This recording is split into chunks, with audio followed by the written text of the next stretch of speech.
Eh bien nous y sommes, le dernier quart de finale de cette journée. Vu les quarts de finale précédents, je ne peux que m'attendre à de très très belles choses. Ouais, normalement, comme tous les matchs, ça va être normalement fort serré, fort tendu, dur à dire. C'est vrai que sur papier, peut-être un petit avantage à Mainz au classement, mais après, quand on a vu les autres quarts de finale, on se dit que au final, tout peut arriver. Oui, c'est ça, exactement. On a eu le temps de remonter. Alors, non, pas tellement de remonter en soi, parce qu'en général, c'était des scores équilibrés qui avançaient l'un à la suite de l'autre. Je parle plus de suspense, ça se voit de toute façon au niveau des scores. On a eu 2 fois les buts en or, à la fois dans le quart de finale entre Zulte et Anderlecht, victoire d'Anderlecht, et le quart de finale entre Charleroi et le Saint-Liège, victoire de Charleroi. On a eu un match très serré, assez étonnamment même, entre Louvain et Saint-Tron. C'est même Louvain qui a réussi à l'emporter contre tous les pronostics. C'est vrai. Et là maintenant, on s'attend à la même chose, quoique.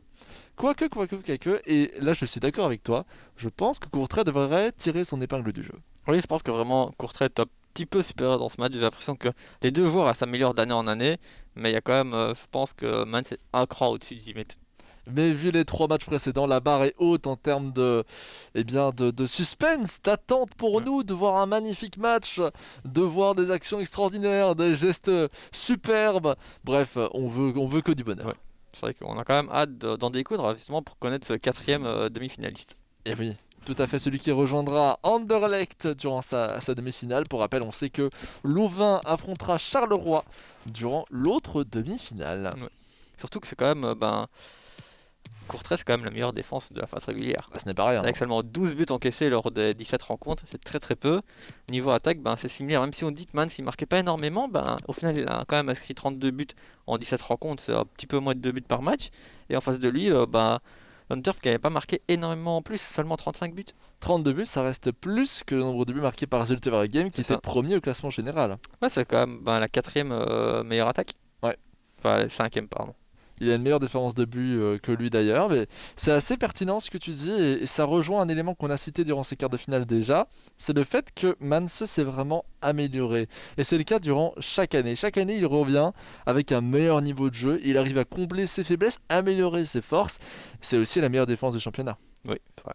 Après, voilà, je m'aventure peut-être un petit peu, mais quand on se dit qu'il est meilleur d'année en année, niveau du classement également, et l'année dernière, il était quand même demi-finaliste. Oui. Donc, s'il s'améliore aussi, en plus de son niveau de jeu aussi dans le classement, normalement, il devrait aller au moins remporter ici, puis après remporter son match d'après. Minimum final, voilà. Si pas champion de Belgique. Mais après, voilà. Après, il en est capable. Oui, après, il en est capable. Après, ici, ça se joue tellement à des petits détails que tu peux avoir un niveau de jeu excellent. Si la force n'est pas un petit peu avec toi, si tu mets 2-3 poteaux et qu'à l'inverse, premier tir de l'adversaire se bute, tu peux être éliminé. Ah, mais il faut toujours un mélange entre réussite et niveau. Mais ça, c'est aussi dans le football, oui. L'air de rien. Il faut de la réussite, un minimum. Dans tous les cas, la grosse question qu'on va pouvoir se poser dès maintenant, et je te l'ai déjà posée à la fin du match précédent, tu penses que Courtrai va l'emporter? La question maintenant, c'est est-ce qu'on va avoir plein de buts? Pas tant que ça.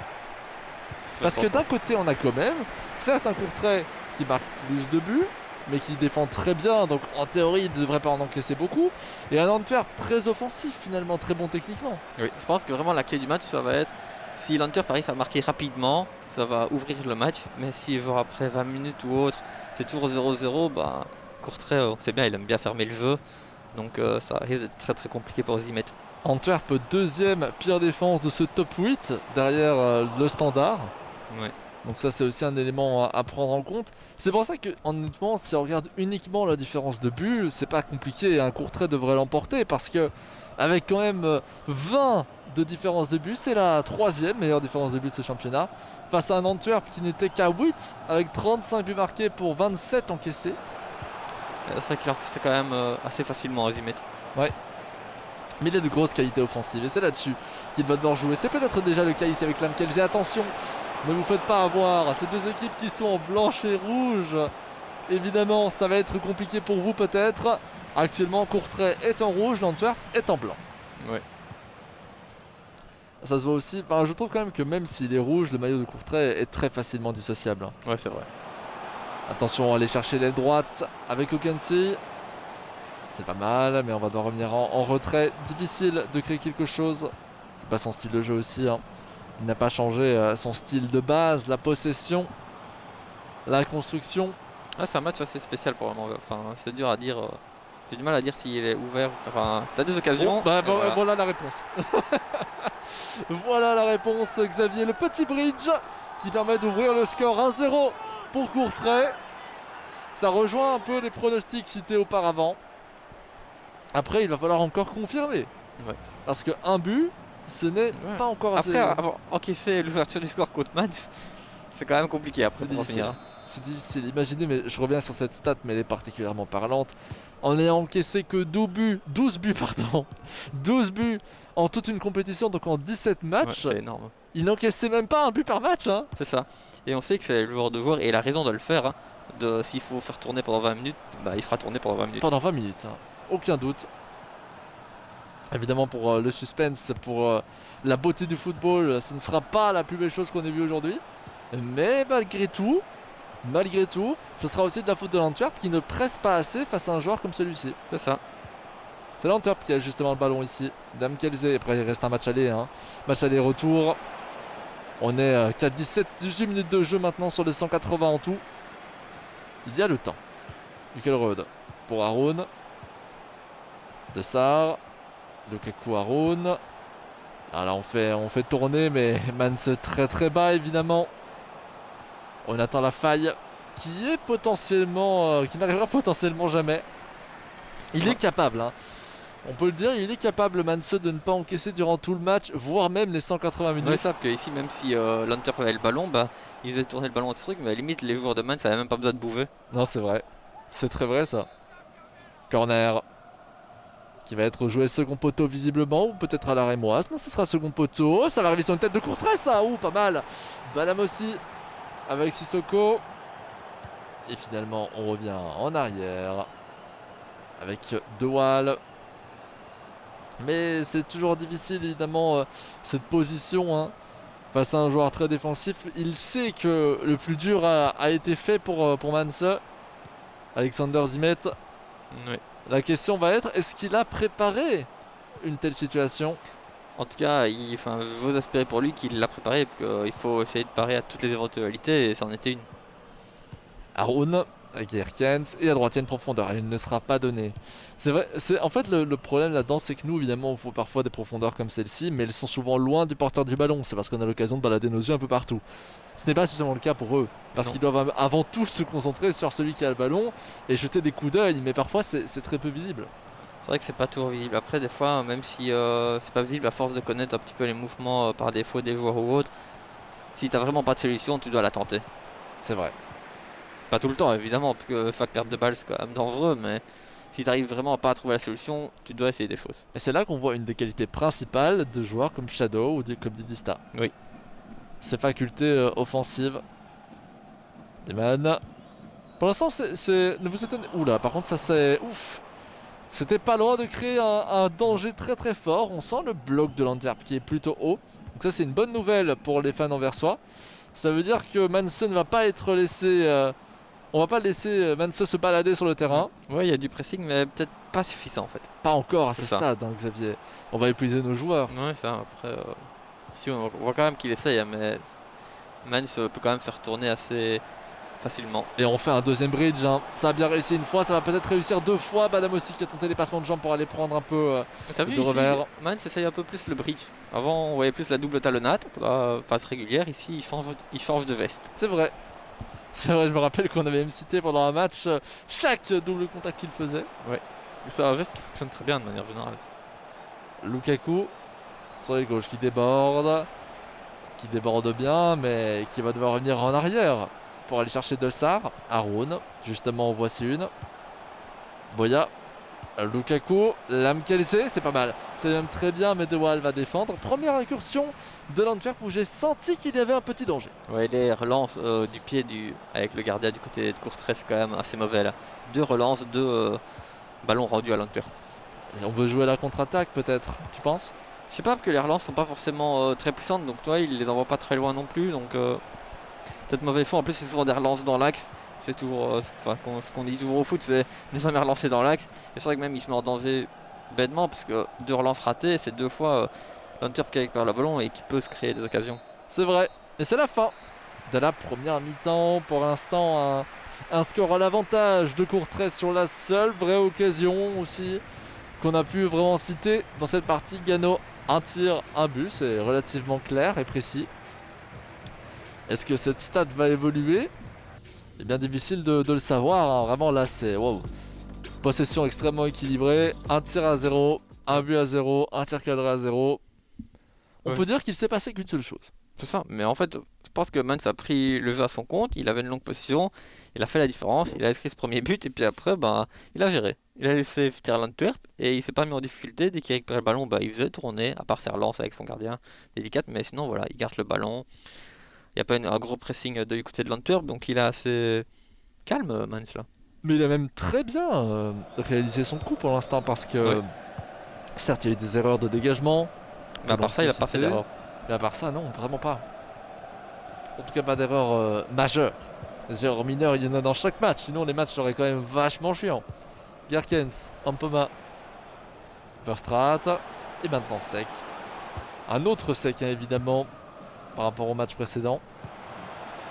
On cherche Lukaku ici à gauche, qui est tentative de pressing de Madame aussi, ne sera pas réalisée. On part dans l'autre sens. Évidemment, c'est l'Antwerp qui conserve ce ballon pour l'instant et qui, eh bien, fait tourner, fait presque la passe à 10.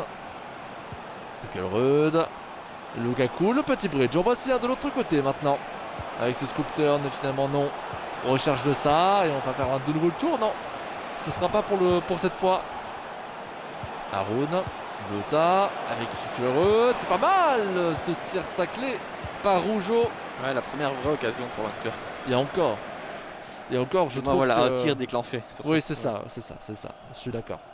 Parce que ce n'est pas une occasion franche. C'est une Non. occasion, je suis d'accord, mais pas une occasion franche. C'est sûr. Seleman part sur l'aile gauche. Il est même un peu esselé. Ça peut permettre une construction ici. C'est pas sa spécialité, mais il peut peut-être créer quelque chose malgré tout avec ce double contact. Et finalement, rien du tout. Makarenko, Sissoko. Le râteau. Sissoko en profondeur pour Manam aussi. Ouh, ça fait mal. Ça fait mal pour Alexander Simet. 2 buts à 0. C'est une très mauvaise nouvelle pour le camp anversois. Ouais, ça se complique, hein. Parce que là, alors, déjà un but. Ce n'est pas du tout bon face à un man seul, mais alors 2. Ah, ça sent mauvais. Ça sent très mauvais pour Antwerp. On espère pour lui justement qu'il va pouvoir remonter, mais statistiquement c'est compliqué. Oui. Surtout que, encore une fois, on l'énonçait, mais en termes de style de jeu, il est vrai que l'Antwerp paraissait peut-être légèrement en deçà. Non pas en termes de niveau général, mais simplement que je ne le voyais pas très bien réagir face à un Courtrai, face à un joueur comme celui-ci. Tu comprends ce que je veux dire? Ouais, et puis surtout en fait, Zimet peut devenir un excellent joueur si défensivement il arrive à s'améliorer encore un peu. Il arrive à passer un cap en défense. Après, lui aussi, hein. Il est jeune, hein, Ouais, Alexander ça. Zimet. Déjà à l'époque, il l'était lorsqu'il a rejoint la Proximus Pro League pour la première saison. C'était eh bien, durant la première année de cette compétition. Il avait de cela 16 ans. Enfin non, il avait 16 ans, pas il y avait de cela 16 ans. Attention, cette passe en retrait pour Bouta. Pas mal la part de Bouta. Finalement, Deman sera sur la trajectoire de ce ballon. Là, on a une occasion vraiment franche. Ouais, c'est vrai que voilà, le gardien a dû s'employer pour l'arrêter. Ruud pour aller chercher Sec en 2 temps. On revient chercher Gerkens. La faute de Gerkens. Et De Waal qui défend bien. Mais ce qui est malheureux, c'est qu'on voit ça à 2-0. C'est un peu tard. Oui. S'il est capable de faire cela, pourquoi il l'a pas fait auparavant? Ah, il n'a pas réussi à trouver les bons espaces. Ouais, peut-être. Après là, on voit vraiment qu'il prend l'ascendant sur Courtrai. Lukaku, enfin l'ascendant encore une fois, à chaque fois il reste un défenseur, ou alors le gardien de but est relativement bien positionné. Attention, Lukaku pour Ruud, c'est pas mal d'avoir feinté ici, mais Rougeau en 3 temps, finalement non, j'ai rien dit. Haroun, Gerkens, le beau tacle de Makarenko, et on revient en retrait pour Verstraat, et faire tourner un petit peu. Cela fait 10 minutes que le ballon est envers soi, presque. Elle a Ampoma. vraiment du mal à ressortir et récupérer le ballon, Mans. Lukaku, Haroun. Peut-être Lukaku, non, cette fois-ci on change d'espace. Mais tu vois, là, il fait tourner plus rapidement en une touche de balle. Ça permet d'accélérer le jeu et peut-être de créer le décalage plus facilement. Le décalage n'a pas encore été trouvé, hein. Ouais. Mais il a quand même réussi à aller chercher 2 frappes au but. C'est vrai. Avant, il était là quand même quelques minutes maintenant, Ouais. mais oui, c'est vrai. Première récupération courtoisienne, justement. On voit beaucoup du côté de l'Antwerp le même geste, hein. Toujours cette combinaison entre râteau et scoop turn. Ouais. Peut-être que ça va commencer à être anticipé par Mans. Après, je pense que les deux ont regardé des matchs respectivement de l'un et l'autre pour essayer de s'entraîner ou du moins d'observer les failles et des qualités principales. Ils ont dû de toute façon entendre parler, hein. Ils ont déjà joué ensemble durant la compétition régulière. C'est peut-être le match à revisionner. Effectivement, tu te rappelles du résultat? Non, je vais être honnête avec toi. Bon, si j'ai un doute, mais. Bah ouais, Courtrai c'était à poser 0-3 si je dis pas de bêtises. 0-3. Donc ici on est à 0-2, enfin à 2-0. Il reste un quart d'heure de jeu. Peut-être qu'on va avoir le même résultat. Je vais aller vérifier cette information-là pendant ce match. Ne vous inquiétez pas, je suis un homme capable de faire deux choses en même temps. Ne vous inquiétez pas.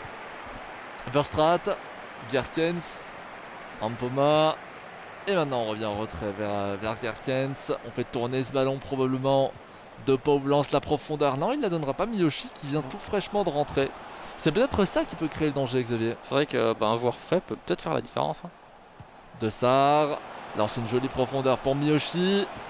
Avec cette virgule, il la passe en retrait finalement arrêté par Golubovic. Comment va être joué ce corner? Finalement on revient en retrait vers De Pau. De Pau, pas mal. Le problème c'est que encore une fois c'est fermé, hein, et cela à chaque occasion, chaque phase arrêtée. Belle récupération courtrésienne qui relance vite. Un peu trop vite, hein, cette fois-ci. Ouais, C'est pas sa spécialité. Ouais, fort long quand même. Ouais, Cette c'est très long. profondeur. Après il faut tenter, hein, Xavier. Ouais, non, c'est ça, il a raison. De toute façon, à 2-0, il est pas forcément en difficulté, il tente. Hein. Il a raison. Pour le même prix, ça pourrait rentrer. Okensi. Avec Dan. Dan pour Okensi de nouveau. Se retourne. Recherche Dan à nouveau. On a une sorte de pressing. On rejoint un peu la même élément qu'on a vu à la fin de la première mi-temps. Il y a pas mal d'espace, peut-être. Ouais, voilà. dans Ouais, l'axe. magnifique. Gano se tire. Et bien c'est l'occasion la plus dangereuse qu'on ait vue d'ici ces 30 dernières minutes. Et elle est encore une fois courtrésienne. Ouais, c'est vrai, il aurait peut-être dû essayer de faire le même geste que le standard et Charleroi, le petit ball roll justement pour s'écarter du gardien et puis après s'ouvrir le but. C'est vrai, ça aurait été une tentative. Miyoshi. Et il faut marquer maintenant, hein, parce que ça ferait du bien au mental. Ça permettrait d'aborder la deuxième confrontation avec un peu plus de... Comment dire, de force. Oui, un peu plus de force aussi de s'imposer. C'est vrai que bon, pour aller chercher le golden goal, il devrait s'imposer de 2 goals d'écart, mais pour la victoire, 3 goals d'écart contre Mans, c'est peut-être difficile. C'est possible, hein. Tout est possible dans le foot, mais ça s'annonce très très compliqué. Tout est toujours possible de toute façon. Et Ritière peut-être pour aller chercher le 3-0. Mais oui. Ah, le jeu collectif de Mans. C'est une action qui est extrêmement simple, mais qui a été très bien Il y a une réalisée. très belle passe de Ritière quand même pour Gano qui n'a plus qu'à finir. Il faut y penser. C'est un schéma de jeu on voit souvent, on peut le Oui. dire quand même sur FIFA, mais il faut prendre le risque. Et le défenseur n'a pas eu le temps, on le voit ici, n'a pas eu le temps de récupérer ce ballon. N'allait pas assez vite. Il y a là, je pense vraiment que Courtrai va s'imposer, Xavier. Ouais, je pense que voilà, maintenant il y a plus de doute. Parce que vraiment... Bah si, du doute il y en a encore parce qu'il reste 90 minutes. Tu vois ce que je veux dire? D'un côté c'est encore possible. Mais malgré tout, j'ai bien peur que ça n'arrive jamais. Tu comprends? Ouais, non, t'as raison. On a vu une petite faute ici, Sissoko qui a taclé de manière très agressive et qui prend la carte jaune au passage. Évidemment même une carte rouge n'aurait eu aucune influence pratiquement, sauf sur ce coup de pied arrêté. C'est pour ça que Mans fait ce tac là. Par contre, t'as vu ce qui vient de se passer? Ouais. C'est qu'il vient de faire une retournée acrobatique. Bon, c'est... Pourquoi pas? Pourquoi pas? Si c'était bien réalisé, ça aurait pu tromper le gardien adverse. Bon bah, c'est le seul match de ces quarts de finale où finalement on n'aura pas du tout eu un score équilibré. Non. On vous annonçait même que ça aurait pu l'être, un match équilibré, 4ème contre 5ème. Encore une fois, sur le papier, c'est censé être extrêmement équilibré. Ouais, c'est vrai. Mais pas du tout. Mais c'est vrai que quand t'as suivi la saison régulière, tu voyais quand même que Mans normalement était un cran au-dessus. Oui, tout à fait. Et ça se répercute évidemment sur le match que l'on vient de pouvoir commenter. Un match qui a été largement à l'avantage de Mans, il n'y a aucun doute là-dessus. Alexander Zimet qui a remontré une de belles choses, mais jamais on ne s'est dit cette occasion devait rentrer au fond du filet. Non. On a eu 2-3 tirs, surtout en seconde mi-temps uniquement d'ailleurs, mais voilà, je reste un peu sur ma faim concernant sa performance. Ouais, quand même. C'est vrai qu'on espérait peut-être mieux de sa part, mais bon, Après, c'est sa meilleure performance depuis le début de sa participation à la Proximus Pro League. c'est sûr. Donc déjà, pour lui, c'est une étape de prise en soi d'atteindre ces quarts de finale de compétition. Maintenant, il reste encore un match. Un match pour prouver qu'il mérite non seulement ses quarts, mais également ses demi. Et pour suivre tout cela, eh bien, restez encore devant votre écran. Dernier match de cette journée, c'est maintenant.